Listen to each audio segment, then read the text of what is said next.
¿Qué tal, amigos? Muy bienvenidos un día más a Con Ánimo de Lucro. Ya saben, este espacio de información y análisis económico de confianza, este oasis para la economía entendida desde el lado correcto de la historia. Aquí defendemos la libertad, la prosperidad, la propiedad privada y el respeto a la búsqueda de la felicidad. Y hoy lo tenemos que hacer con los efectos que va a tener en nuestro bolsillo la crisis de Irán y las soluciones que se están poniendo encima de la mesa. Lo vamos a hacer, vamos a analizarlo hoy con pelos y señales y también con los protagonistas, porque la situación que estamos atravesando no invita a pensar que el impacto de las turbulencias que llegan del conflicto en Oriente Próximo, de la guerra de Irán, vayan a ser fáciles de capear. Llevamos 30 años con los salarios estancados y un empobrecimiento sistemático desde los últimos 8 años. Un empobrecimiento que ha llevado a acumular una inflación media del 20% desde 2019, pero pues en el caso de la cesta de la compra, una subida generalizada del 40%. En el caso de la subida de la vivienda, pues todos sabemos que estamos ya en subidas similares a las que teníamos en 2007 y tenemos otros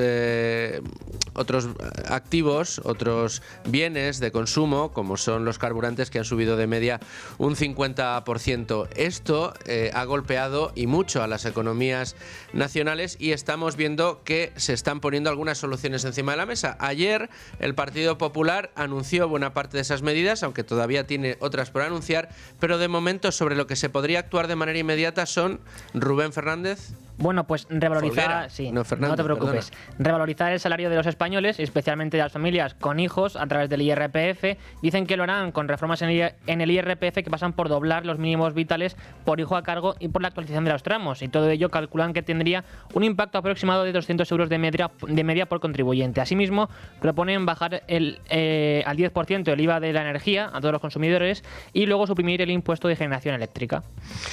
En fin, una actuación directa sobre el IRPF que quizás sea la más importante y que ya podemos comentar con el encargado de anunciarlo. Él es el secretario de Economía y Empleo del Partido Popular, Alberto Nadal, y creo que le tenemos al teléfono. Don Alberto, ¿qué tal? Muy buenos días.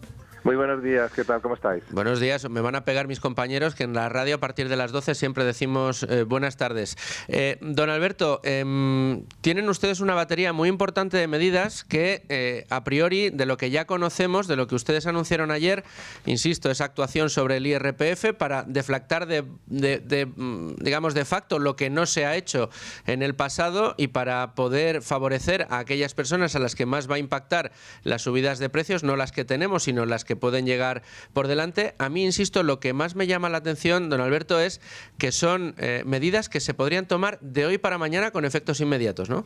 Sí, se podrían hacer y además, usted bien lo ha dicho, hay medidas que son estructurales, como son las del impuesto sobre la renta, porque las familias españolas han visto en estos últimos 7-8 años en que lleva gobernando el Partido Socialista un deterioro de su poder adquisitivo.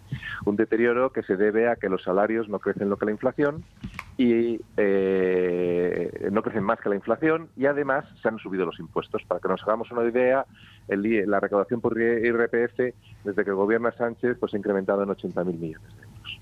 ¿Qué es lo que estamos sugiriendo? ¿Cuál es nuestra propuesta? Pues nuestra propuesta es muy sencilla. Mire usted, ¿quiénes los que más han sufrido esta pérdida de poder adquisitivo? Pues todos aquellos trabajadores que pagan IRPF, todos los que ganan más de 18.000 euros al año, especialmente las clases medias, los que ganan entre 18 y 40 o 50.000 euros y especialmente los que tienen hijos. ¿Por qué? Porque al no haber deflactado el impuesto, no ha deflactado los mínimos que te deduces por hijo. Y cuantos más hijos tienes, por lo tanto, más te han incrementado los impuestos. Entonces, nuestra propuesta es una propuesta de empezar a devolver a los españoles toda la renta que les ha ido extrayendo el gobierno socialista y empezando especialmente a los trabajadores asalariados de rentas más modestas y al mismo tiempo las familias con hijos. Por eso es una rebaja que afecta a todo el mundo, pero afecta especialmente a las familias con hijos. Esto sería estructural, esto habría que hacerlo en todo caso. Y ahora también hemos planteado cuestiones específicas ante la subida del precio de la energía. Y es eso que mencionaba usted, de la reducción del 21 al 10% del IVA de todos los productos energéticos y la eliminación del impuesto de generación eléctrica, que supone en el recibo eléctrico entre el 3 y el 5% del recibo final. Unas medidas que en esta ocasión sí que atacan directamente a esas clases a las que el gobierno dice querer favorecer siempre con medidas que lo que hacen es endurecerles la situación. Todas las medidas que se han llevado a cabo en el ámbito de la vivienda desde este gobierno con la excusa de tratar de ayudar a aquellas personas más desfavorecidas, lo que ha hecho ha sido cerrarle, cortarle, secarle el acceso directamente a las rentas más bajas a una vivienda. Ahora, con estas medidas sobre el IRPF y sobre el IVA de los productos energéticos, a quienes más va a beneficiar en un primer momento, si se ponen en marcha, es precisamente a esas clases más bajas. ¿Por qué va a ser precisamente a aquellos que ganen entre 18 y 40.000 euros a los que más afecte esta medida en positivo? Porque son los que más han perdido poder adquisitivo, porque son a los que más les ha afectado la subida de los alimentos, que se han incrementado más del 40%, y el precio de la energía. Y por lo tanto tenemos que hacer un esfuerzo con ellos. Hay que hacer un esfuerzo con todos, porque el incremento de impuestos ha sido para todos. Pero cuanto más hijos tienes o tienes una renta más modesta, más pesa la cesta de la compra dentro de tu consumo. Y por lo tanto más te ha visto afectado por la política de Sánchez. Y por lo tanto hay que hacer un esfuerzo especial sobre este grupo de familias. Las clases medias españolas con hijos son los grandes olvidados del sanchismo. Son aquellas personas que solo han visto cómo subían los impuestos, cómo pagaban más IVA, cómo pagaban más IRPF y se quedaban fuera de todas las medidas del gobierno. A estos es a los que se dirige el Partido Popular para decirle: tú trabajas todos los días, tú te estás esforzando, familias que están llevando 2 sueldos a casa y tienen hijos y no pueden permitirse ningún lujo. A ellos son los que nos estamos dirigiendo para decirles: vamos a bajaros los impuestos y vamos a empezaros a devolver lo que el gobierno socialista os ha ido quitando, y también es a vosotros a los que vamos a hacer que trabajar y esforzarse merezca cada día más la pena. Estas medidas que ya han anunciado forman parte de un paquete de medidas más amplio, según nos han trasladado desde el Partido Popular. Mi pregunta, don Alberto, es: ¿van a llevarlo ustedes al Congreso? ¿Lo van a registrar? ¿Cuándo piensan empezar, digamos, a tratar de que esto vea la luz en algún momento? Sí, claro. Estas son las medidas, las que hemos anunciado ayer, que van dirigidas a las familias, que van dirigidas a los ciudadanos. También tenemos que tomar medidas en favor del sector productivo y especialmente de aquellas empresas, de aquellas industrias que dependen mucho de la energía. Y por eso vamos a hacer también una batería de medidas en esa dirección.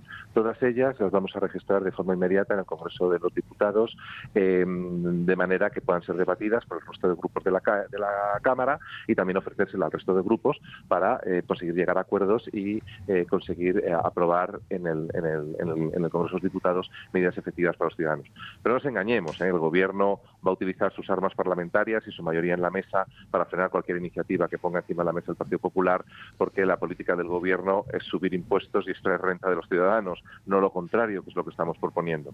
Pero nosotros vamos a poner el debate encima de la mesa, vamos a pedir al resto de grupos que las apoyen y vamos a darle una señal clara al Gobierno de que esto es lo que debería estar haciendo.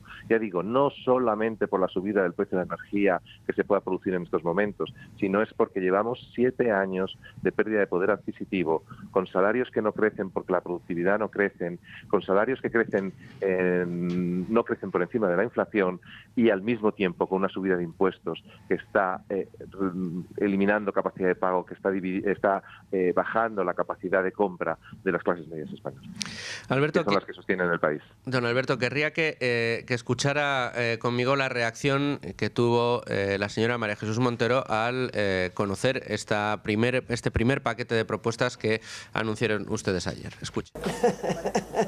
Como si de esto se tratara, ¿verdad?, de una competición, ¿no?, con los retos. Absurdo, ¿no? Curiosamente, el Partido Popular no nos va a sorprender. Siempre lo que plantea es bajada fiscal. No tiene ninguna idea innovadora, ninguna idea que nos permita ver que tienen imaginación más allá de lo que ya el Gobierno hizo en otras ocasiones. Mucho se puede analizar, desde la carcajada, don Alberto, hasta las soluciones innovadoras. Claro, con digamos, la creatividad fiscal que ha demostrado el Gobierno para crear decenas de impuestos nuevos cada año, pedirles a ustedes originalidad en esto, no sé cómo tomármelo, no sé cómo se lo toman ustedes. A ver, yo lo primero es la carcajada. ¿Se está riendo de los españoles? ¿Se está riendo de la subida de impuestos que ha hecho año a año, dejando que la inflación vaya subiendo en los impuestos, especialmente de las familias con hijos? Y la segunda cuestión es, pues por supuesto, señora mía, si usted ha subido los impuestos de la forma que lo ha hecho, la primera medida que hay que tomar es devolver esa extracción de renta que ha hecho a través de los impuestos a los españoles. A corto plazo, para solventar la situación, es la principal arma que tenemos. Luego, por supuesto, tenemos más medidas a medio y largo plazo, de evitar ser menos dependiente del consumo de petróleo, etcétera. Pero todo eso es a medio y largo plazo. A corto, con el impacto, con un 20% de subida del diésel, o bajas los impuestos o no tienes forma de ayudar a las familias españolas. Y luego, mire usted, señora ministra y vicepresidenta, lo fundamental es hacer la economía española más fuerte, hacer la economía española más productiva y subir el salario medio, no subir el salario mínimo. Ustedes son expertos en repartir miseria. Nuestro objetivo es que la economía sea más próspera, sea más productiva y todos los salarios puedan crecer. Y si todos los salarios pueden crecer y al mismo tiempo creamos más empleo y más gente trabajando, no se preocupe que podemos distribuir la misma carga fiscal entre mucha más gente. Don Alberto, no le quiero robar más tiempo, sé que tiene usted muchos compromisos, pero déjeme que intente arrancarle alguna otra novedad o titular de ese nuevo paquete de medidas, la parte dedicado al sector productivo, lo que tienen ustedes previsto anunciar. Si nos puede dar algún aperitivo, yo se lo agradecería. Mire, lo que sí le puedo decir es que muchas demandas que nosotros siempre hemos apoyado y vamos a seguir apoyando, muchas demandas que los sectores industriales autointensivos han pedido a este gobierno, y que es fundamental para permitir la supervivencia de sectores enteros de la economía española en un ambiente internacional cada vez más complejo, con una regulación cada vez más compleja y en el que Europa está perdiendo la batalla energética frente al resto del mundo. Nosotros vamos a hacer lo posible para que industrias críticas para la economía española e industrias críticas para muchas regiones españolas puedan competir en igualdad de condiciones. Última pregunta, don Alberto. ¿Cree usted que España, tal y como está, con ese empobrecimiento en el que ustedes llevan insistiendo un tiempo, y tengo que agradecérselo especialmente porque creo que es uno de los grandes problemas que atraviesa nuestra economía aquí en Con Ánimo de Lucro, es rara la semana que no tenemos que dar parte de alguno de esos capítulos en los que nos han empobrecido en estos últimos años?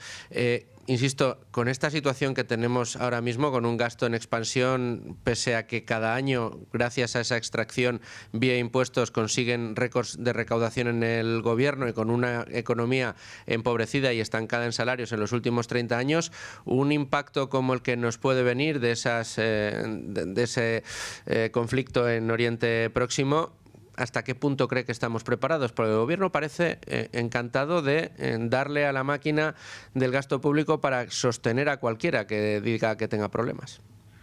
Los gobiernos socialistas, cada vez que entramos en crisis, te dicen lo mismo. Tenemos posibilidad de mantener la situación a través del gasto, porque podemos gastar, y luego cuando gastan nos encontramos con que tenemos que pagar la factura a todos los españoles. Si hubiéramos sido más responsables fiscalmente, si hubiéramos reducido nuestra deuda pública respecto al Producto Interior Bruto y lo hubiéramos mantenido en niveles razonables y no lo hubiéramos incrementado en $500 billion como lo hemos incrementado, si hubiéramos utilizado los impuestos para reforzar nuestro sector productivo o realizar inversiones públicas, estaríamos preparados. Pero lo cierto es que ningún gobierno ha gozado de los recursos que ha gozado el gobierno de Sánchez, con emisión de deuda pública, con subida de impuestos y con fondos europeos. Y sin embargo, la productividad española está estancada y no crece, la inversión pública está entre las peores de Europa y la economía española no está preparada para sufrir un shock prolongado de estas características. Don Alberto Nadal, millones de gracias por atender la llamada de Con Ánimo de Lucro. Esperamos las noticias de ese paquete para la industria española y estaremos también muy pendientes de qué día se registra en el Congreso. Mientras tanto, pues mucho ánimo para lo que les queda de día y de semana. Muchísimas gracias y muchísimas gracias a los oyentes. Rubén, bueno, pues aquí teníamos, en fin, la batería de medidas del Partido Popular, una batería de medidas importante y que pretende, en este caso, ayudar a las personas que más pueden sufrir en caso de que llegue este impacto, que ya están sufriendo un empobrecimiento sistemático, que ya ven, por los datos que hemos ido comentando al principio, mermada su capacidad de gasto, pero que en el caso de que siga subiendo la factura de la luz, la factura de los carburantes y termine trasladándose, por ejemplo, a la cesta de la compra, una cesta de la compra que lleva una subida de más del 45% acumulado en términos genéricos, pero si nos fijamos en leche, en huevos o en azúcar, ya esa subida es todavía mayor, sin que hayan subido los salarios, pues la verdad que se antoja muy complicado, ¿no? Es que efectivamente así es. Y yo destacaría lo que ha comentado el señor Nadal al respecto de las declaraciones de María Jesús Montero, de la ministra de Hacienda, que parece que se ríe, bueno, parece no, se ríe y parece que no ve que haya otra opción más que subir impuestos y acusa a la oposición de no tener más ideas que la contraria, que sería bajarlos. Y como bien ha comentado el señor Nadal, evidentemente en el corto plazo lo necesario es bajarlos. Primero, porque es la medida de choque que puede aliviar de algún modo la carga que soportan las familias en España y la pérdida de poder adquisitivo que sufren desde hace 7 años, como bien comentabas al principio, con una pérdida de más de 20% solo por la inflación. Y con eso y con los salarios estancados debido también al estancamiento de la productividad. Pero es que yo le respondería o le plantearía a María Jesús Montero la otra pregunta, y es sus socios de gobierno, la alternativa que proponen a bajar impuestos para, por ejemplo, aliviar, ya digo, esa carga que hacen frente las familias frente al incremento del coste de la energía, es nacionalizar Repsol.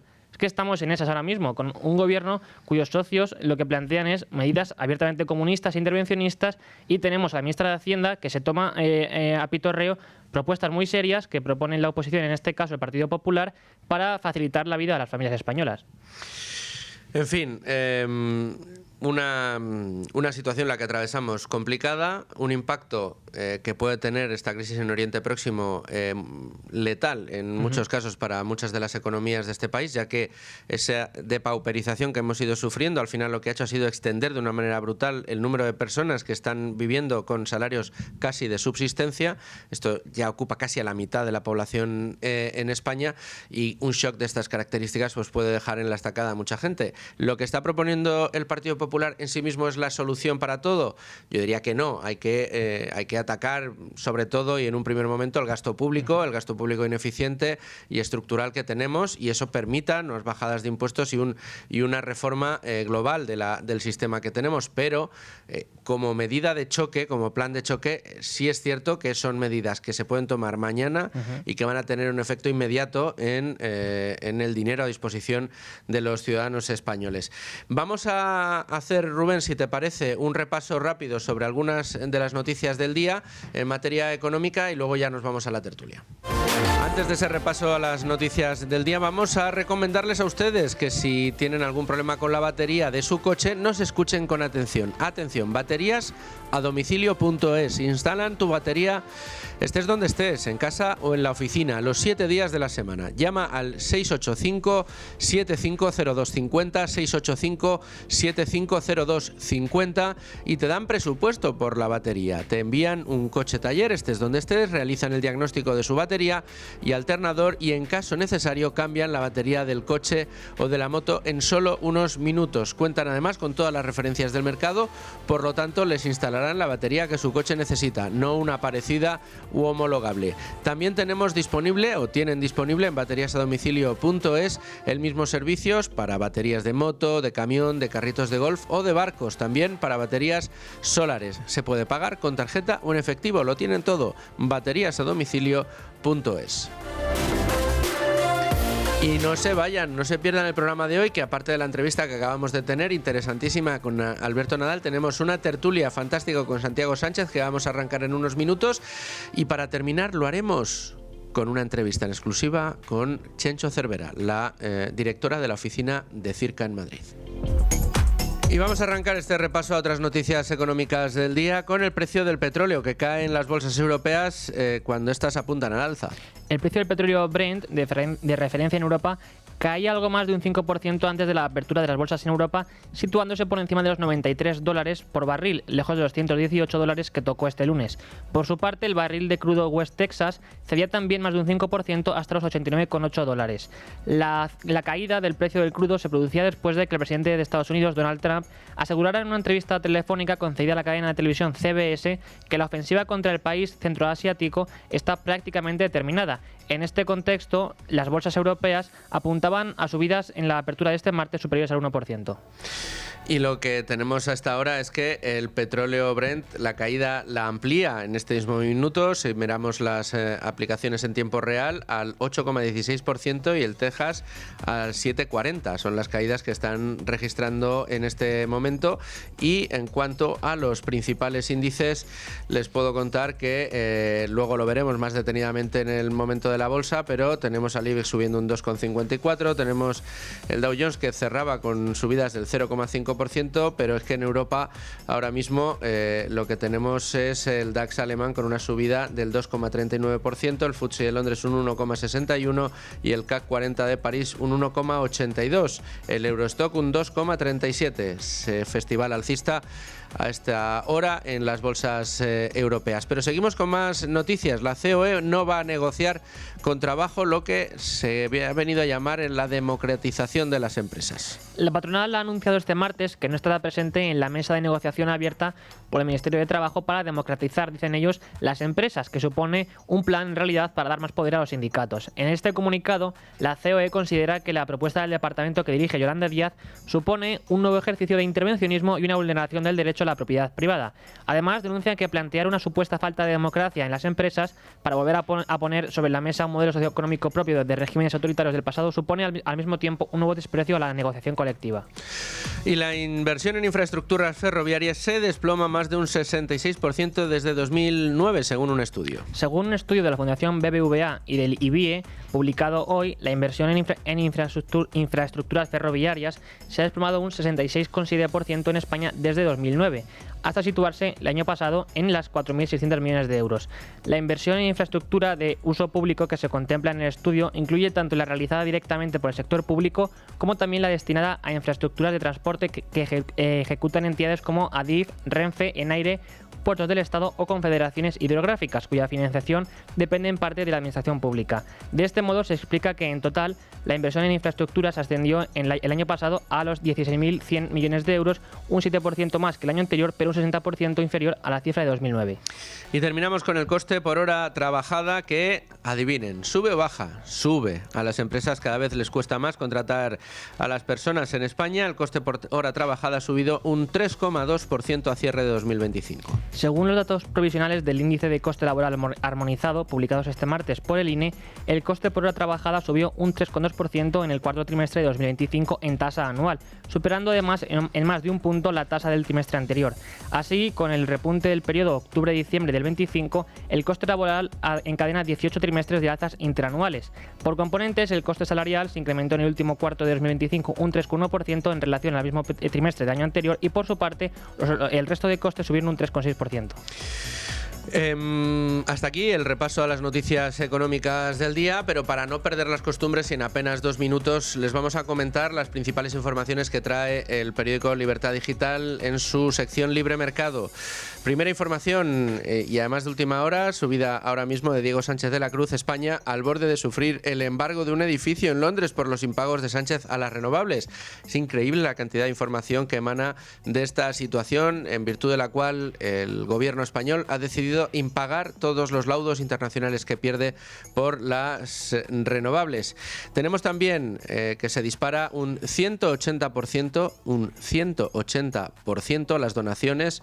La subida de la vivienda lleva a los españoles a recurrir al dinero de sus padres. Es una información que trae Beatriz García y que se ha elaborado a partir de los estudios de los notarios. Una información, la verdad, que muy esclarecedora del momento que vive nuestro país. El campo alerta de las primeras señales de que los alimentos van a subir de precio. Es decir, y aquí lo llevamos alertando desde el primer día que estalló el conflicto de la crisis de Oriente Próximo, evidentemente los alimentos van a sufrir una subida de precios, entre otras cosas porque también por el estrecho de Hormuz circulan los componentes necesarios para fabricar fertilizantes. Sin estos fertilizantes, o si escasea los fertilizantes fabricados, evidentemente habrá que pagar más por ellos y las explotaciones agrarias tendrán que elevar el precio de estas materias primas agrícolas.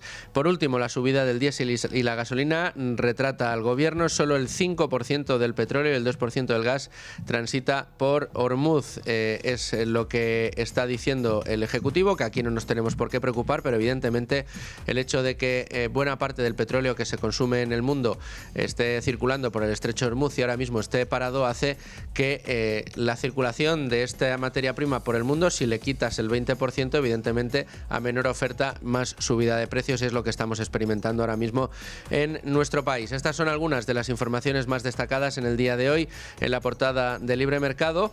Unido a Suecia pide a sus ciudadanos que guarden en casa 1.000 coronas en efectivo ante el riesgo de colapso digital, firmada por nuestro compañero Rubén Folguera. Rubén, te dejo que nos digas tres razones por las que leer esta noticia. Bueno, porque al final se demuestra la hipocresía o la irresponsabilidad de las autoridades monetarias europeas con esas iniciativas, ¿no?, de impulsar el euro digital y otro tipo de monedas digitales, porque el Riksbank, el Banco Central sueco, ya lo admite de facto que en situaciones de crisis, como puede ser una guerra, es necesario tener unas reservas de efectivo. Luego en la pieza también incluimos otro informe del Banco Central Europeo, reciente también, en el que se analiza el papel que ha jugado el efectivo en distintas crisis, entre ellas la de deuda soberana en Grecia, el apagón en España, también el coronavirus, y luego finalmente recordamos que evidentemente el efectivo es algo necesario para garantizar la libertad y la privacidad de los contribuyentes y de los consumidores, y sobre todo incidimos en que hace poco los suizos en un referéndum han votado con más del 70% de aprobación una propuesta en la que se pide que el gobierno garantice en la Constitución el derecho a tener efectivo y que nunca se pueda llegar a sustituir por monedas digitales de forma completa. Bueno, veremos. Este desde luego es un debate que aquí seguimos muy de cerca y que va a escribir nuevos capítulos y en breve, muy prontito, y aquí se los vamos a contar. 12:35 de la tarde, 11:35, hacemos una pequeña pausa y nos vamos directos a la tertulia. 12:36 de la tarde, 11:36 en Canarias. Me acompaña en el estudio Rubén Folguera, que sigue con nosotros, y al teléfono creo que ya podemos saludar a uno de los colaboradores de este programa que sé que conoce de primera mano, digamos, las tripas de esa propuesta que ha puesto encima de la mesa el Partido Popular y que habla de solucionar necesidades urgentes de las familias españolas, digamos, solucionándolo en su día a día de forma real, que se note en el bolsillo. Y de todo esto queremos hablar en el día de hoy. Lo vamos a hacer con Santiago Sánchez, que ya nos escucha. Santiago, ¿qué tal? ¿Cómo estás?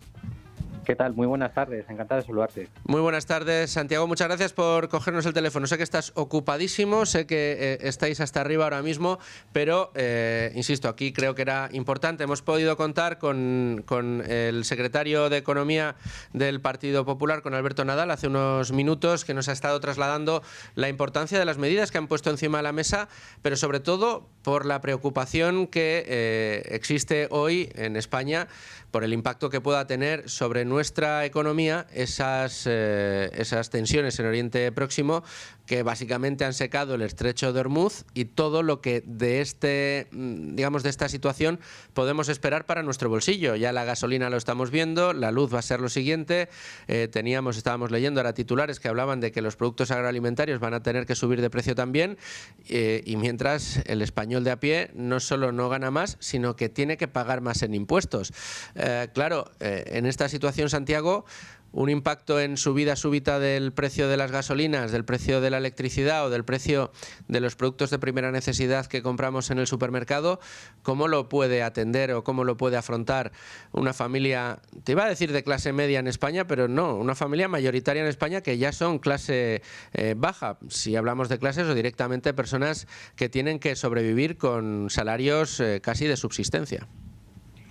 Sí, empezando por el final. Lo paradójico de este país es que los números macro van por un lado por el incremento de la población, por el incremento del gasto público, etcétera, que no vamos a entrar en ello, y lo micro, como muy bien decías, pues termina demostrando que los salarios más frecuentes terminan concentrándose en la parte más baja y alrededor del salario mínimo interprofesional, en una concentración que es antiproductiva y que lo que deberíamos de intentar es que esa curva de Gauss que muchas veces hacen los salarios pues fuera mucho más extensa y arrastrarla más hacia las clases medias y medias altas, que es lo que deberíamos aspirar como país.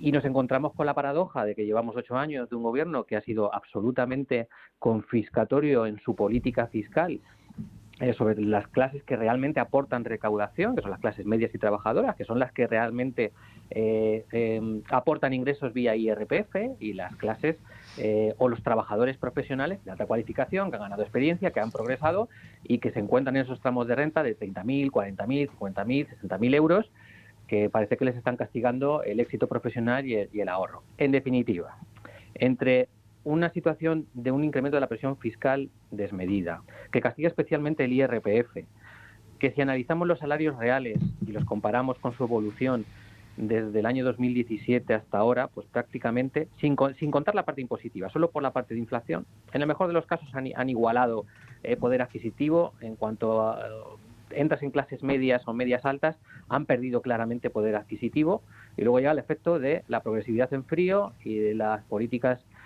impositivas de este gobierno que, claro, han hecho que se pierda mucho poder adquisitivo. Señalabas muy bien una familia clase media que tiene hijos, 1 o 2 hijos, con un patrón de consumo que está muy vinculado a bienes de consumo básicos como es la cesta de la compra, gastos de vivienda, de calzado, de ropa, etcétera, que se han incrementado de una manera muy elevada. Solo la parte de alimentación un 43%, pues claro que notan las familias que llegan a fin de mes. Y esa es la parte estructural, de fondo, que tenemos tras 8 años de gobierno del Partido Socialista. Y como muy bien decías, Luis Fer, la parte coyuntural en la que nos encontramos ahora con un shock energético o una tensión en Oriente Medio que genera incrementos en el precio del petróleo y del gas, que además tiene un efecto directo primero sobre el precio de los carburantes, es decir, de gasolina, de diésel, de gasóleo agrícola, y luego el de la electricidad también, por otro lado, porque hay que tener en cuenta que además de que tengamos muchas renovables,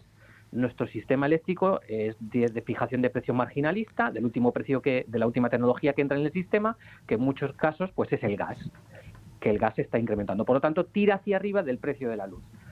Esto tiene un efecto que se traslada directamente a toda la cadena de valor, hablo del transporte, de la logística, el sector industrial, el regadío, que muchas veces tiene que tirar de electricidad para generar bombeo, etcétera, la alimentación, sector servicios, es decir, la traslación a toda la cadena de valor de múltiples sectores es amplia, los derivados del petróleo, es decir, que si esta situación se prolonga, pues tendremos una situación no digo de shock inflacionista, pero desde luego en un primer momento de repunte de la inflación que va a hacer que se descabalguen todas las previsiones, tanto de crecimiento como de previsiones macroeconómicas que tenían instituciones privadas y también las que tenía el gobierno. Y esto evidentemente pues afecta al consumo interno y a la competitividad del país. Es una situación que requerirá de actuaciones coyunturales, insisto, para actuar sobre la parte energética, más allá de intentar solucionar el problema que tienen las clases medias y trabajadoras con la pérdida de poder adquisitivo. Cuando uno escucha, Santiago, hablar a los partidos políticos de propuesta de bajada de impuestos, lo primero que se nos viene a la cabeza es si hay margen para bajar esos impuestos en la estructura actual, ¿no? Desde el momento en el que tenemos una estructura de gasto como la que tenemos. Sin embargo, da la sensación de que en esta ocasión los números sí que avalan esa subida, digamos, esa bajada inmediata de impuestos. No tendría que afectar directamente a ninguna partida de gasto porque operaría directamente sobre los efectos perversos que la inflación y las subidas anteriores de impuestos han tenido sobre el bolsillo de los españoles, ¿no?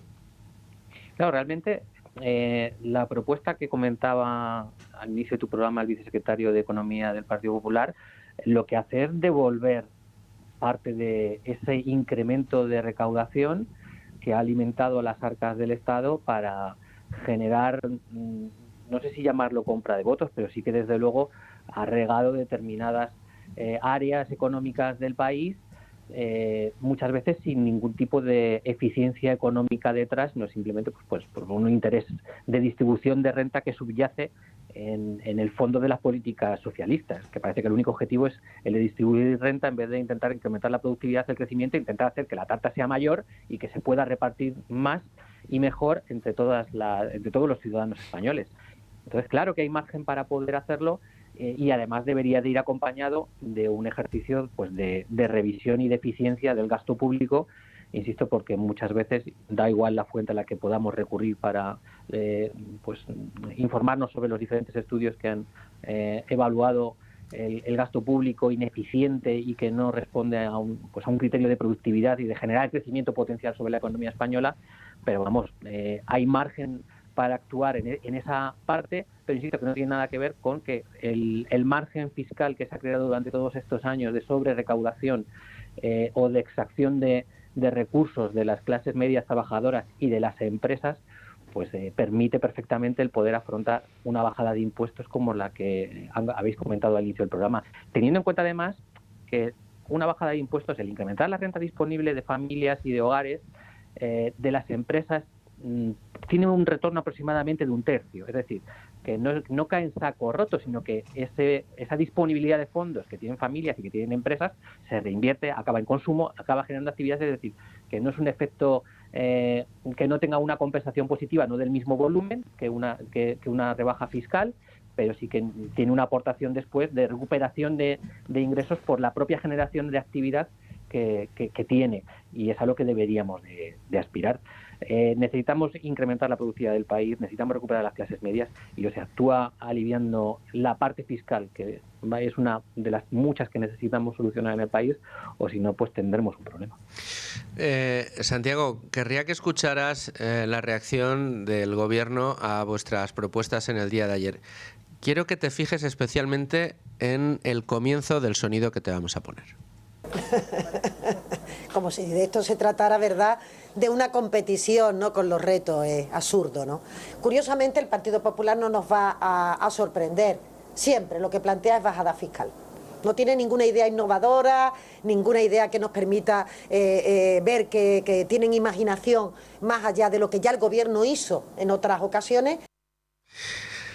No tenéis imaginación, no tienen imaginación en el Partido Popular, y vamos a reírnos de esta bajada de impuestos que propone el PP ante una situación que se adivina crítica para muchas familias en caso de que vuelvan a subir los precios de la manera que amenaza que vayan a subir. Claro. La reacción me demuestra dos cosas. La primera, parece una risa impostada, fruto de quien no sabe qué va a contar, de quien no sabe qué es lo que va a decir, y que eso lo único que puede hacer es descalificar a los demás, porque la que no tiene recetas, o los que no tienen recetas distintas e innovadoras, es el Gobierno, que es las mismas políticas socialistas que no han funcionado nunca en ningún sitio. Es decir, que eso es lo que tenemos por delante. Vamos a ver. Aquí de lo que se trata es de ser eficiente en el impacto de las medidas, y lo que se ha anunciado hasta ahora, de ajustar la tarifa del IRPF, de duplicar los mínimos por descendientes, que yo creo que en este país se ha olvidado durante mucho tiempo a las familias con hijos, y si además reconocemos que tenemos un problema de natalidad, ya va siendo hora de que nos preocupemos y que actuemos allí donde hace falta, que son familias que tienen un patrón de consumo muy condicionado por la alimentación propiamente, que pensemos en respuestas para el tejido industrial, que pensemos en respuestas para el tejido económico, que van mucho más allá de esa cuestión. El Gobierno presume de política social, pero realmente lo que está haciendo es extraer recursos de clases medias y trabajadoras, inyectarlos en la parte baja de la distribución e intentar generar, pues eso, compra de votos y compra de voluntades.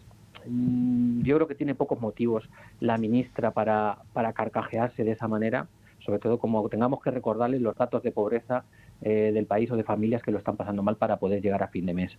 Yo creo que no tiene o no produce ningún tipo de gracia, sino todo lo contrario. Lo que sufren es de un abandono durante 8 años de medidas que realmente hubieran servido para sostener el poder adquisitivo de lo que es o lo que debería ser la gran columna vertebral social de este país. De verdad, no tiene ninguna gracia. las políticas de este gobierno, que además han sido capaces de romper el ascensor social y la capacidad de progreso de todas esas clases a las que dicen ellos favorecer. ¿Qué tal? Buenas tardes, Santiago.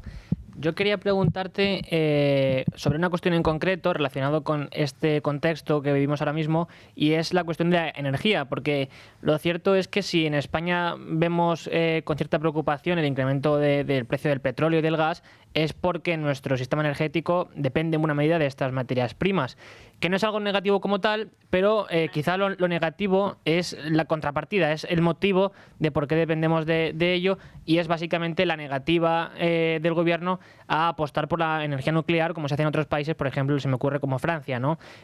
No sé si... yo quería preguntarte tu opinión al respecto, y es... ¿en qué posición estaría ahora mismo España y el consumidor español ante una crisis como la que vimos, digamos, un conflicto militar en Oriente Medio, y con esa interrupción del tráfico en el Estrecho de Hormuz? ¿Cómo se situaría España ante una situación así si, en lugar de apostar por quemar más gas, como está ocurriendo ahora mismo después del apagón, pues apostase por la nuclear?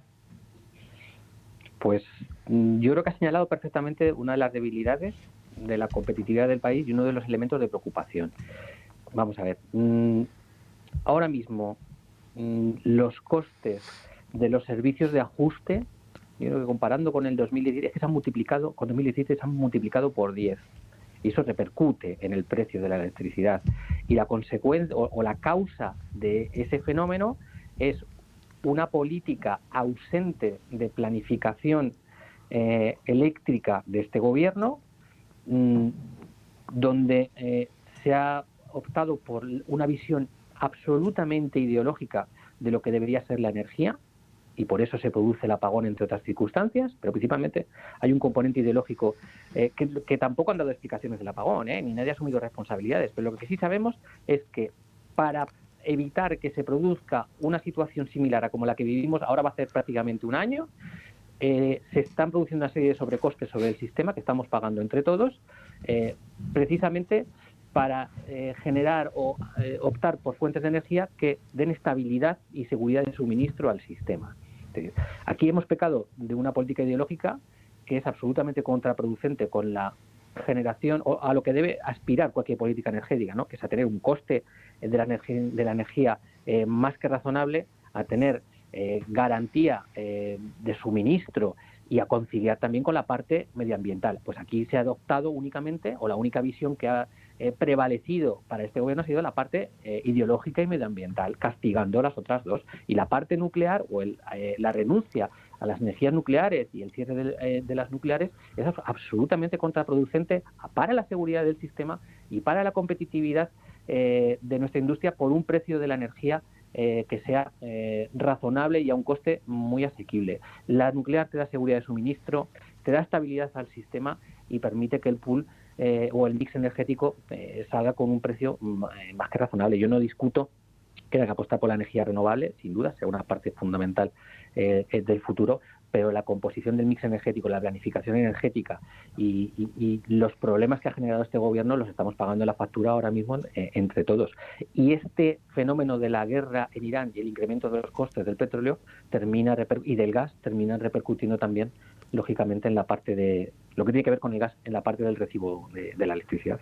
Y es curioso que precisamente hayamos tenido hoy dos entrevistas a Teresa Rivera, una en Expansión y otra en Onda Cero, y no se les haya preguntado, ya no por el asunto de Forestalia, que es harina de otro costal y que ya nos meteremos en él en días próximos, sino es que ni siquiera se le ha preguntado por el problema de acceso a la energía eléctrica, por el problema que podríamos tener en caso de que se llevaran a cabo aquellas medidas que ella puso en marcha, como eliminar las nucleares. Nuclear no en España, nuclear sí en Europa, pero en dos entrevistas, Santiago, permíteme que te diga, es que no es que lo haya mencionado, es que ni siquiera le han preguntado por este particular con la importancia que tiene. Pero déjame que repase algunas cifras contigo, Santiago, y vamos viendo, si quieres, un poco qué puede pasar en caso de que empecemos a notar esos efectos de la crisis en el Estrecho de Hormuz. Salarios estancados desde hace 30 años, esto ya lo has comentado tú, pero la inflación que llevamos acumulada desde 2019 hasta ahora, la general, sin mirar sectores, sin ver exactamente la inflación que sufre el bolsillo de las familias españolas, la general, insisto, es del 20%, es decir, que 2 de cada 10 euros que teníamos en el bolsillo lo hemos perdido en estos últimos años. Los carburantes, si nos fijamos en el caso de los carburantes, y pese a que hubo un momento en el que habían subido un 200%, la subida acumulada desde 2018 es del 50% de media. En la cesta de la compra, un 40% en genérico, pero si nos fijamos, por ejemplo, en los huevos o en la leche, ha subido un 45%.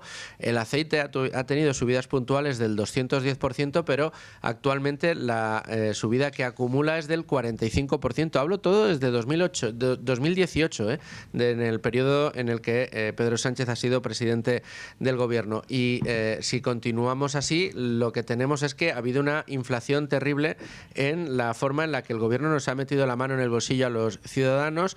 La recaudación se ha disparado en más de un 45%. Si miramos la recaudación total del año 2018 y la recaudación total del año 2025, vemos que el exceso de recaudación supera aproximadamente los 150.000 millones de euros. Es una auténtica barbaridad, porque la estructura de gasto que ha puesto en marcha este Ejecutivo hace que, pese a ese exceso de recaudación que se ha conseguido por no deflactar la tarifa del IRPF, que es lo que está proponiendo ahora el Partido Popular, y que se ha conseguido no amoldando los IVAs que tiene que satisfacer, por ejemplo, una familia cuando llena la cesta de la compra, insisto, sin tocar esto, lo que ha conseguido el Ejecutivo es disparar esa recaudación y hacerlo de una manera espectacular durante los últimos años. Sin embargo, vemos que la señora María Jesús Montero, cuando ustedes dicen, no, pues lo que han hecho ustedes, que ha sido actualizar la tarifa del IRPF a la situación de inflación que tenemos, lo vamos a hacer de esta manera. Y además, lo que vamos a hacer desde el Partido Popular es reducir la carga fiscal que tiene ahora mismo la generación de energía eléctrica para las familias. Y lo que tenemos de respuesta por parte del Partido Socialista es una carcajada. Sí, es que la descripción de datos, por no recurrir al refranero español, pero es que es verdad, el dato mata relato. Y los titulares, la propaganda, las declaraciones y el postureo del gobierno no se sostiene cuando se recurren a los datos y cuando se baja a la parte micro. Y es que, de verdad, podemos sacar todos los titulares que queramos, pero lo que tenemos... el cohete famoso del que presume el gobierno solo se sustenta en un incremento de la población, que el saldo neto de personas que entran en este país son 600.000 personas al año, que tienen que buscarse la vida, trabajar y consumir, un incremento de 500.000 millones de euros de deuda pública, han tenido una disposición de fondos europeos de hasta 163.000 millones, luego devuelven 60.000 o han jugado con ello, pero nadie ha tenido más recursos para poder haber actuado, hecho cosas, y sin embargo, pues la realidad de los datos es que tenemos tasas de pobreza que son inasumibles, que tenemos una pérdida de salario real de las clases medias y trabajadoras que dificultan que puedan llegar a fin de mes, una sensación de pérdida de poder adquisitivo, una exacción de renta vía fiscal para alimentar políticas ineficientes además, y así es muy complicado cuando este país tenía que estar pensando en incrementar su productividad, en lanzarse a un proceso de convergencia en renta per cápita con Alemania para la siguiente generación, y en 2 generaciones aspirar a converger con Estados Unidos y con los grandes países top del mundo. Yo he hecho de menos que hayamos perdido la aspiración de país que teníamos cuando yo empezaba a estudiar y España entraba en el euro, y había ambiciones de país. Eso se ha perdido completamente. Hemos pasado 8 años, o vamos a pasar 8 años de políticas de Pedro Sánchez absolutamente ineficientes, pensadas únicamente en sostenerse en el poder, en hacer una distribución de rentas sin más fin que perpetuarse en el poder, y habiendo abandonado de verdad los elementos tractores y de competitividad de la economía española. Y lo que necesitamos y el futuro que tenemos que dejar a las siguientes generaciones tiene que ser mucho mejor que el que recibimos. Y lamentablemente los jóvenes hoy en día no ven perspectivas de empleo, de futuro, de acceso a la vivienda, de capacidad de emanciparse. De verdad que cuando uno acude a los datos, que la media de emancipación esté en 31 años, que la media de adquisición de la primera vivienda esté en 41 años. Si nos sigamos a este ritmo, es que vamos a comprar la primera vivienda casi con la jubilación. Por eso digo que es dramático con ese relato de datos y con esa cuestión. parece que hemos tenido ahí... Santiago, se ha cortado la llamada. Bueno, pues efectivamente, unos relatos... unos datos que son para llevarse las manos a la cabeza. Fíjense en la información que les ofrecíamos antes, que trae ahora Libre Mercado y que la podemos leer, de cómo se han disparado un 180% las donaciones en España, la subida de la vivienda que está llevando a muchos españoles a tener que recurrir de nuevo al dinero de sus padres o de sus abuelos para poder acceder a una vivienda, o directamente que les donen una vivienda precisamente a las generaciones posteriores que hoy ven tensionados sus flujos de caja, por hablarlo técnicamente, vamos, que no llegan a fin de mes en muchas ocasiones. Rubén, 12:59, apenas un minuto para irnos al boletín de la una, de los servicios informativos de radio. Una de las conclusiones con las que me quedo es medidas que se pueden poner en marcha enseguida, medidas que apuntan directamente a aquellas personas que más están sufriendo con este gobierno, que son las que menos tienen. Y que si el gobierno no las aplica es porque está a otra cosa, que es hacer política, hacer ideología y sobre todo pues tratar, como comentabais, de seguir recaudando lo máximo posible al margen del bienestar o no de la ciudadanía. En fin, vámonos a los servicios informativos de radio. Vamos a escuchar el resumen de noticias de la una y regresamos porque tenemos que ver cómo van los mercados. No hay que perderles comba, no hay que perderles de vista en estos momentos y después esa entrevista que les había prometido yo. 1:06 de la tarde, 12:06 en Canarias, tiempo de abrir en con ánimo de lucro página de mercados.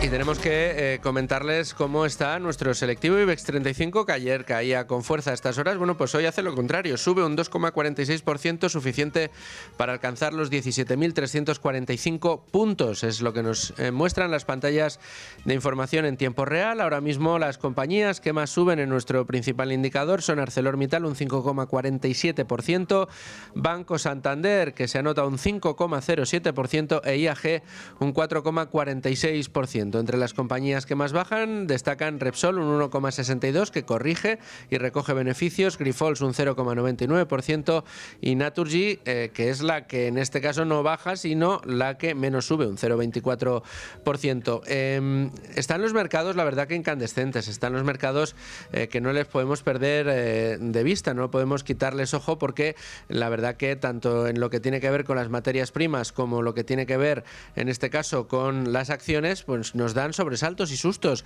Les tengo que dar, hoy es visita obligada a lo que está haciendo el petróleo, que llegaba a tocar ayer los $120 por barril y que ahora mismo modera esa caída, el Brent a los 95 y el West Texas a los 91. La caen ahora mismo un 4,63% el West Texas y un 5,62% el petróleo Brent. La caída a primera hora era mayor, era en el entorno del 8%, como les digo, ahora ambos por encima de los $90 el barril, subiendo de nuevo. Parece que las palabras balsámicas de Donald Trump ayer, diciendo que esto sería cortito y que estaba casi a punto de terminar, fueron, digamos, cogidas con muchas ganas por parte de los inversores, que suavizaron las cifras, los números, las caídas y el apocalipsis bursátil que se adivinaba ayer a mediodía. En cambio, bueno, pues lo que no sabemos es cuánto de verdad hay en esas palabras.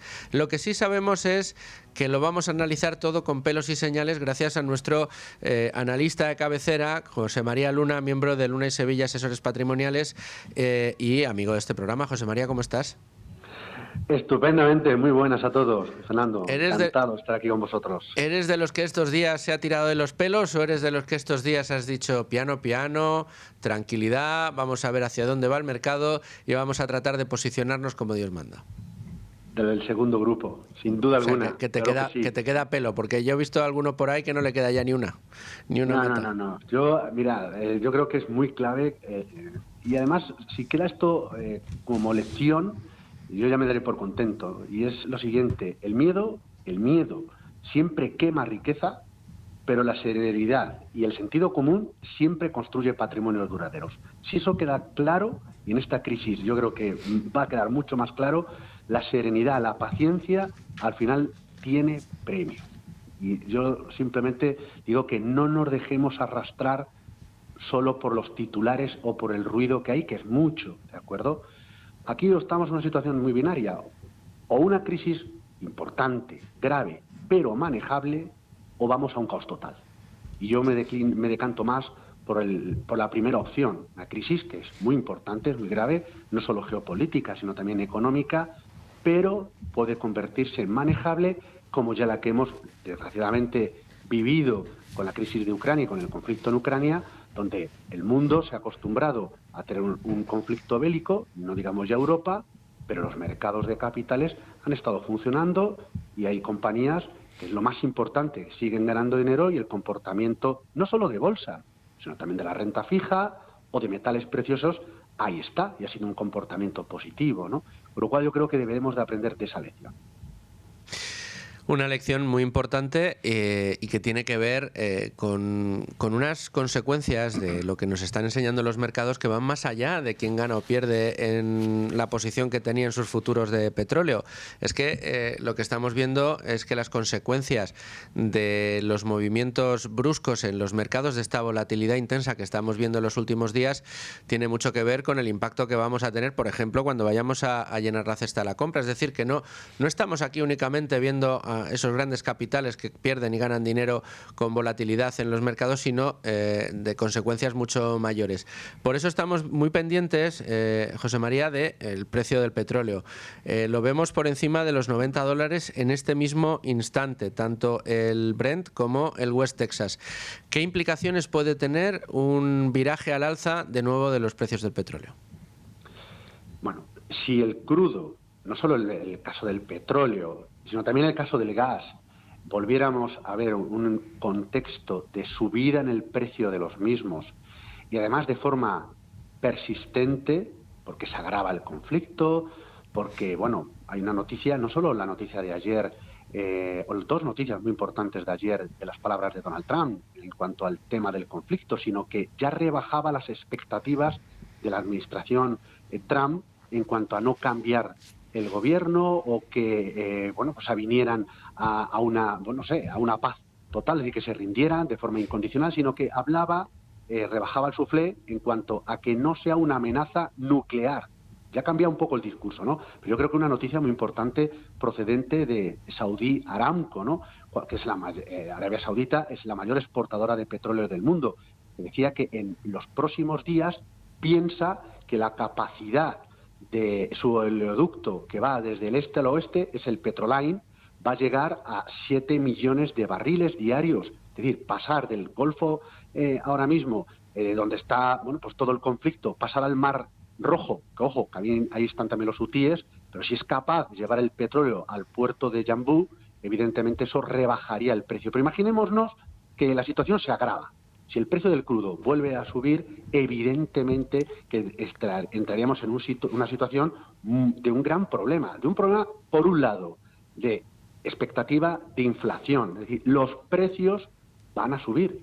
La energía es clave. El agua es esencial para la vida, la energía es esencial para toda la actividad económica y social. Con lo cual, si suben los precios de la energía, evidentemente van a subir el resto de bienes, el precio del resto de bienes.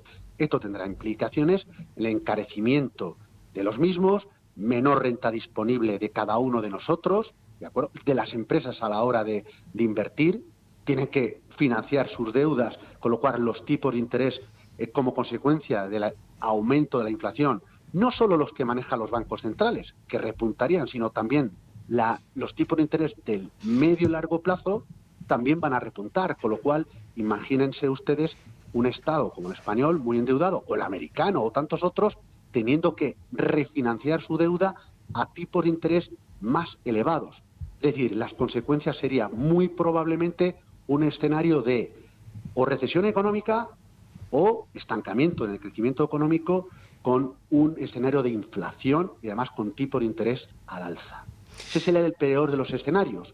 Eso conllevaría a que los mercados de acciones tendrían caídas muy fuertes, el oro no se salvaría, ni la plata, volverían Correcto. de nuevo a ser castigados, ¿de acuerdo?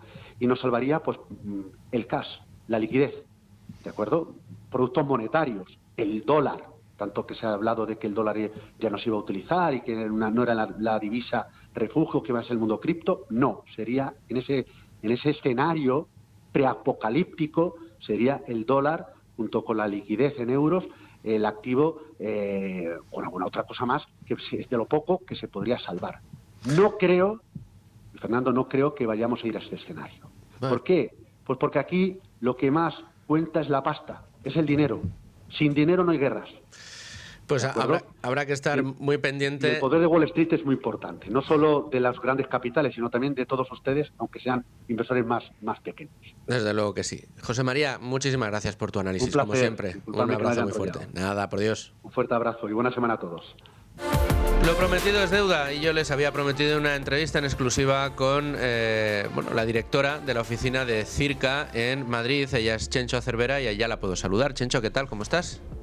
Hola, ¿qué tal? Muy bienvenida, como siempre, a Con Ánimo de Lucro.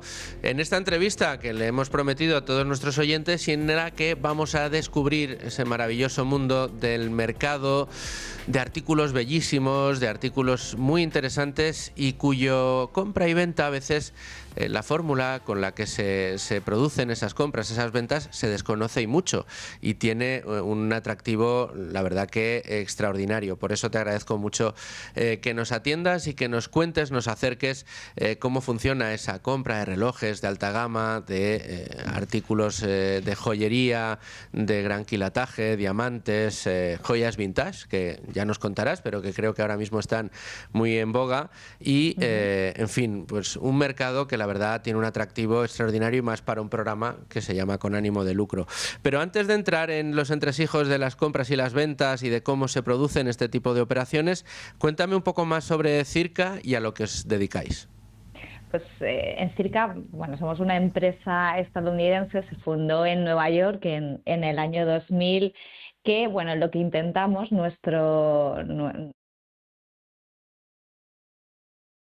de lujo que muchos de nuestros clientes tuvieron al comprar esas piezas a la hora de venderlas. Lo más importante, ofrecemos un gran valor, un pago inmediato y sobre todo, pues bueno, somos conocedores y estamos capacitados para poner precio a esas joyas importantes que comentabas, joyas vintage y bueno, piezas de lujo. ¿Y qué tipo de joyas, diamantes y relojes son los que más os interesan? Pues en general, diamantes de gran tamaño, pues, por encima de 1,5 kg, 2 quilates, y joyas y relojes de las marcas más reconocidas, de fabricantes importantes, de marcas premium. También, como decías, las joyas vintage antiguas, estas joyas que al final vienen con su propia historia o que han pasado de generación en generación y que ya las últimas generaciones, bueno, pues quizá no encuentren el momento de utilizarlo. Y si hablamos de firmas, Cartier, Van Cleef, Patek Philippe y Rolex son de las más reconocidas.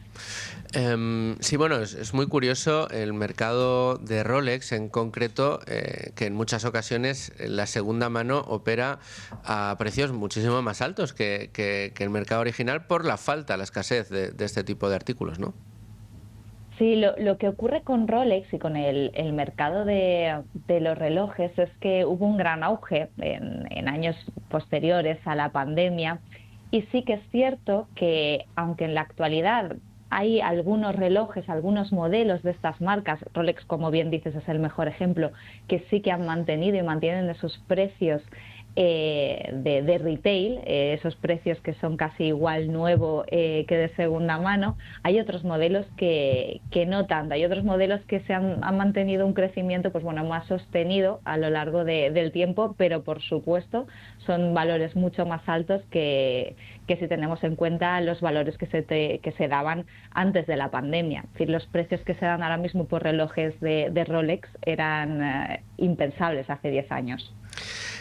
Me interesa mucho también, Chencho, que nos hables del perfil del cliente que acude a vuestras oficinas, porque yo me imagino escuchando esta entrevista en mi casa a través de la radio y de repente decir, anda, pues mira, esto del mercado de joyas de gran tamaño o de relojes de alta gama no es para mí, pero de repente pienso en un reloj que he heredado o pienso en alguna joya heredada yo qué sé, de mi abuela o bisabuela, cualquiera que nos escucha puede llegar a tener una pieza de estas características en su casa, y de repente no se le había ocurrido que le podría buscar otra vida, una segunda juventud, y que al mismo tiempo esto nos reporte en un beneficio que no teníamos previsto. Por eso tengo yo tanto interés en cómo es el perfil de cliente que acude a vuestras oficinas. Pues efectivamente, solemos tener como dos tipos de clientes. Uno es el cliente coleccionista, pues, clase media alta, mayor de 40 años, que ha comprado, en el caso de los caballeros, habitualmente relojes, en el caso de las señoras han comprado ellas mismas relojes, joyas, o les han regalado, pero que con el tiempo, aunque sigan coleccionando, aunque siga siendo para ellos un hobby, una pasión, han cambiado los gustos. Eso es una gran parte de nuestro cliente, pero también, como bien dices, clientes que reciben una herencia o tienen joyas en su familia que, pese a que pueden ser muy bonitas, pueden ser muy históricas, no les representa. Claro. Y yo nunca he vendido ninguna pieza de joyería ni ningún reloj, pero oye, a lo mejor me lo planteo en algún momento. Chencho, ¿cómo es el proceso? ¿Qué es lo que tendría que hacer? ¿Cómo se realizan los pagos? ¿Cómo funciona? Pues, es un proceso muy simple y muy sencillo, que al final es lo que realmente, creemos que funciona. Los clientes pueden coger cita a través del teléfono, que es el 91 57 66 209, o a través de nuestra web, que es muy intuitiva, que es circamadrid.com, y se cogen cita. Al llegar atendemos a los clientes en una sala privada, se reúnen con uno de nuestros expertos y valoramos las piezas siempre delante de él, y tenemos en cuenta autenticidad, condición y características. Si efectivamente son piezas de nuestro interés, al final, tenemos un mercado muy específico, hacemos una oferta de compra. Y si el cliente la acepta, firmamos contrato de compra-venta en ese momento y se hace el pago inmediato mediante transferencia. El cliente se vaya con el dinero en su cuenta. ¿Y habéis notado cambio en la demanda de joyas en los últimos años o de relojes, o normalmente siempre mantienen las mismas características con el paso del tiempo? Pues como bien has dicho al principio, sí que hemos notado un aumento en la demanda de joyas vintage, relojes de alta gama y grandes diamantes de talla antigua. Y si hablamos de marcas, pues piezas históricas como de firmas como Cartier y Bulgari.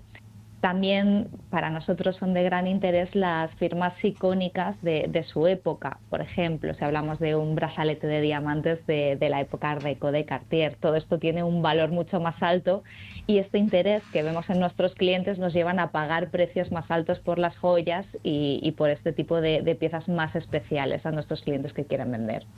Háblame un poco de nuevo del proceso, sobre todo de esa parte que reconozco que me gusta mucho cada vez que nos la has contado, de esa experiencia de lujo que percibe el cliente cuando se acerca a vuestras oficinas. Porque, claro, vosotros no solamente tenéis que saber de joyas y, por así decirlo, de las tarifas que en el mercado operan sobre esas mismas joyas, sino que tenéis que tener conocimientos de estética, de historia, para, enclavar cada una de esas piezas en un momento determinado, ¿no? Cada una de esas piezas tiene su propia historia.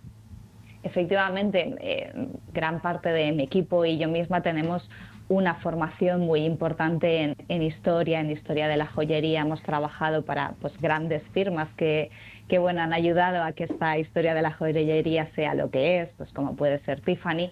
Entonces todo esto nos ayuda a que cuando un cliente trae una pieza, importante o no, tanto si lo conoce como si él no es consciente, nosotros podamos ayudarle, descubrir con él, incluso encontrar pequeños tesoros en piezas que igual quizá para ellos, como hemos hablado antes, estaban en un joyero y ha pasado de generación en generación, y había ahí un pequeño tesoro que les puede ayudar a quizá ese dinero que no esperaban, a hacer un viaje, una inversión, o incluso darse un capricho. ¿De dónde? Porque claro, todo esto que compráis, habrá clientes que lo quieran comprar a su vez. ¿Esa demanda de dónde viene? Pues al final somos una firma que tiene presencia internacional y podemos, bueno, pues un poco cumplir con esa demanda mundial de joyas, relojes y diamantes de alta gama en el mercado de segunda mano, que en este momento con la globalización proviene de todas partes. Con el acceso, pues bueno, con el aumento del acceso a la información y a los productos, pues como bien te comentaba, el público global participa de la revalorización de estas piezas. Y al nosotros tener presencia en gran parte o en mayor parte del mundo, pues podemos ofrecer el mismo valor por las joyas, ya sea en España, esté en Hong Kong o esté en Nueva York. ¿Y cómo verificáis las piezas que os llegan a vuestras manos, de manos de los vendedores, en este caso? Al final, como te comentaba, llevamos más de 20 años, 26 hacemos este año dedicándonos a esto. Tenemos una amplia experiencia en autentificar y bueno, al final con este equipo de expertos en joyería y relojerías del mundo que hemos trabajado en firmas tan importantes, hemos generado una base de datos interna nuestra y además utilizamos equipos de última generación para poder verificar diamantes, para poder verificar maquinaria. Todo esto pues nos ayuda a sentirnos total y absolutamente seguros de la verificación y poder hacer la mejor oferta al cliente, que es lo que nos interesa. Me interesa también mucho conocer, Chencho, cómo afrontáis la volatilidad dentro de un mercado que me imagino que también la sufrirá. Lo que yo no sé es si lo sufre igual que lo hacen mercados en momentos como el actual, ¿no? ¿Habéis tenido momentos en los que hayan bajado mucho los precios de los relojes, por ejemplo? ¿Cómo lo habéis capeado esto? ¿Cómo se opera en estos casos?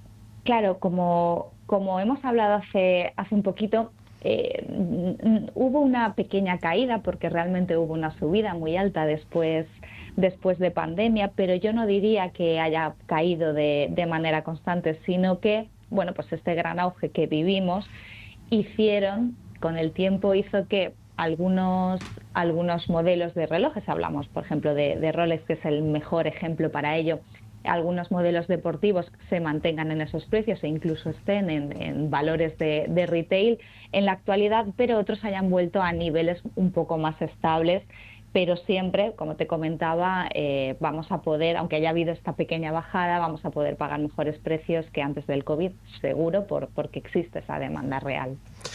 ¿Cuáles son los mejores relojes para vender ahora? Pues esta es difícil, porque como te decía, algunos se han disparado, otros han aumentado con el tiempo, otros se han mantenido, incluso otros han caído. Yo creo que es importante conocer el ecosistema de valores de estos relojes en el momento de vender.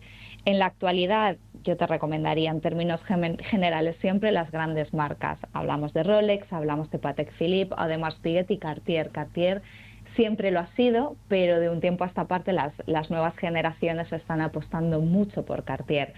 Y en general, pues te diría que los relojes de acero suelen tener un mejor desempeño, pero no siempre es así. Hay algunos modelos de oro que están muy en boga. Correcto. Oye, pues para terminar vamos a recordar, Chencho, si te parece, el teléfono en el que os pueden localizar, la dirección de la oficina y la dirección de correo postal. Claro que sí, el teléfono es el 91 576 6209.